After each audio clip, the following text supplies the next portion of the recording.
Dámy a pánové, tady jde o typa s titulem retarda. Přírodní detox je to legenda. Zápisky z kroniky, co teď čtem a letím se podělit s příběhama.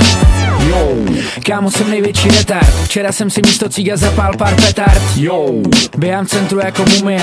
Necítím hubu, ruce taky ne. Velím foby na dle. Mám pochroumaný svěrač. Furt to za mnou visí, připadám se jako tahač. Yo, kámo, jsem největší retard. Naběhl jsem do bazénu, postavil se na start. Skočil na mocníka, ale už mi to tak nevá. Ta vada, že tam nebyla voda. Lepka už srostla, teď jsem frajer jako děda. Všechno ví a můj mozek si co? Vypůjčila věda. Yo, kámo, jsem největší retard. Hraju s bábou doma karty, říkám tomu hazard. Nejdřív jsem jí obral o 2 koruny, potom o důchody a nakonec si o zuby.